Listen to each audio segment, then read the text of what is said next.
आर्यभट्ट पाठशाला पर आज की इस वीडियो में हम गणित कक्षा 10 के प्रश्नावली 5.2 के प्रश्न संख्या 1 को हल करेंगे। प्रश्न संख्या 1 में दिया गया है, निम्नलिखित सारणी में रिक्त स्थानों को भरिए जहां एपी समांतर श्रेणी का प्रथम पद ए, सार्वंतर डी और एन व पद ए एन है। यहाँ पर इस सारणी में जो दिए गए हैं, जो ए है, ए दिया गया है वो है प्रथम पद, ए बराबर प्रथम पद, डी है सार्वंतर, डी बराबर सार्वंतर, एन बराबर है पदों की संख्या, पदों की संख्या, और ए एन है व्यापक पद, व्यापक पद, या कहें कि एनवा पद, एनवा पद। ठीक है, एनवा पद।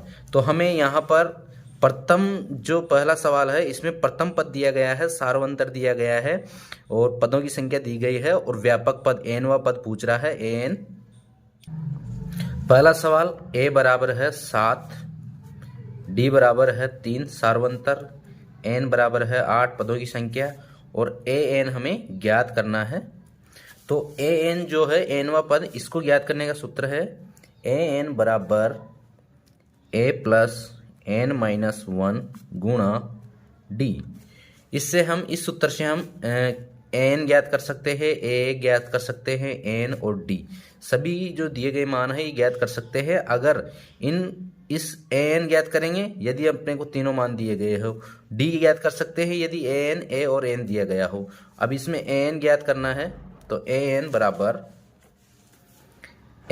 प्रथम पद है 7 प्लस एन है 8 माइनस 1 गुणा डी है 3। तो ए एन बराबर 7 प्लस यहाँ 8 माइनस 1 7 और 7 को 3 से गुणा करेंगे तो 7 तिया 21, ये हो गया 28। एन बराबर कितना आया है? एन बराबर आया है 28। एनवा पद जो है व्यापक पद 28 है। तो ये है हमारे पहले सवाल का उत्तर, ए एन यहाँ पर आ जाएगा 28। अगला सवाल है, इसमें प्रथम पद दे रखा है दूसरे सवाल में, ए बराबर माइनस के 18, डी बराबर हमें ज्ञात करना है, एन बराबर 10 है और एनवा पद है 0। उसी सूत्र से हम ज्ञात करेंगे एन बराबर ए प्लस एन माइनस 1 गुणा डी। ए एन की जगह हम रख देंगे 0 बराबर ए की जगह माइनस के 18 प्लस एन की जगह रखेंगे हम 10 माइनस 1 गुणा डी। यहाँ से माइनस 18 को इस तरफ लाएंगे तो ये हो जाएंगे प्लस के 18। ठीक है, प्लस के 18 बराबर 10 में से 1 गए 9 और 9 को यहाँ पर आएगा डी। 9 को डी से गुणा करेंगे तो 9d। 9 का भाग इस तरफ पक्षांतरण करेंगे तो भाग में आ जाएगा, तो ये हो जाएंगे 18/9 बराबर डी। तो डी बराबर आ जाएगा अपने पास में 2। सार्वंतर जो है सवाल नंबर 2 में यहाँ डी आ जाएगा 2। क्वेश्चन नंबर 3 में है, 3 में प्रथम पद दिया नहीं गया है, प्रथम पद हमें ज्ञात करना है। उसके बाद में डी जो दिया गया है माइनस के 3 है, एन बराबर पदों की संख्या जो 18 है और ए एन जो है एनवा पद व्यापक पद -5 दिया गया है। प्रथम पद हमें ज्ञात करना है, इसी सूत्र से ज्ञात करेंगे एन बराबर ए प्लस एन माइनस 1 गुणा डी। तो यहाँ इस सूत्र में एन का मान -5, ए बराबर ए का मान ए है तो यहाँ पर 1 ज्ञात करना है तो ए लिख देंगे, प्लस एन कितने हैं 18 माइनस 1 गुणा डी है माइनस के 3।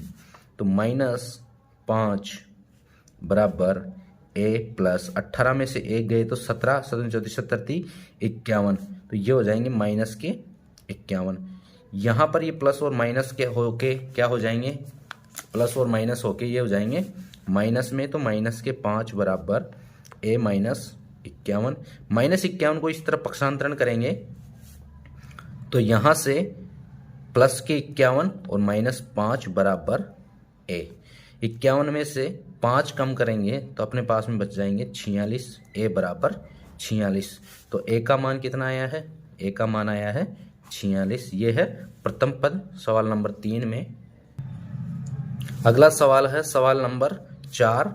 इसमें प्रथम पद a बराबर दे रखा है -18.9, d बराबर दे रखा है 2.5 और n हमें ज्ञात करना है। और यहाँ an जो है n बराबर 3.5, 3.6 दे रखा है। सूत्र लगाएंगे हम an बराबर a प्लस n-1 गुणा d। इस सूत्र में हम मान रखेंगे an क्या है 3.6 बराबर a है हमारा -18.9 प्लस n-1 गुणा d का मान है 2.5। यहाँ से -18.9 का पक्षांतरण कर लेंगे इस तरफ, तो ये 3.6 ये हो जाएंगे प्लस के 18.9 बराबर 9 को 2.5 से गुणा करेंगे तो 2.5 n माइनस फिर यहाँ पर 1 को गुणा करेंगे 2.5 से तो 2.5। ठीक है। अब यहाँ से दोनों संख्याओं में से इस 2.5 को हम इन दोनों से कॉमन लेकर सीधा इसके नीचे भाग में रख देते हैं। ठीक है। अब यहाँ पर इन संख्याओं का योग करेंगे 6 और 9 15 का 5 हासिल का 1, 3 और 1 4, 4 8 12 का 2 हासिल का 1, 1 और 1 2, 22.5 हो गए और बटा में आ जाएंगे 2.5 बराबर यहाँ बचेगा n, क्योंकि यहाँ पर हमने यहाँ से n-1 बचेगा तो इस तरह इन दोनों संख्याओं में से हमने 2.5 कॉमन ले लिया तो यहाँ से 2.5 कॉमन आने के बाद में n बचा है और यहाँ 1 बचा है। पॉइंट के बाद में इसमें भी एक संख्या है और इसमें भी एक संख्या है तो 25 छक्की 150, 25 नामे 225, 9 बार भाग जाएगा। यहाँ इस तरफ है 9 बार भाग जाएगा तो यहाँ जो मान आया है ये आएगा 9 बराबर n-1। तो इस तरफ पक्षांतर करेंगे, इस 1 का पक्षांतरण करेंगे तो 9 + 1 बराबर n, तो ये हो जाएगा 10 बराबर n। पदों की संख्या कितनी आई है n बराबर 10। यह है क्वेश्चन नंबर 4 और क्वेश्चन नंबर 5 को आप प्रैक्टिस के तौर पर हल कर सकते हो। ऐसे ही और वीडियो देखने के लिए सब्सक्राइब कीजिए आर्यभट्ट पाठशाला को। Thank you.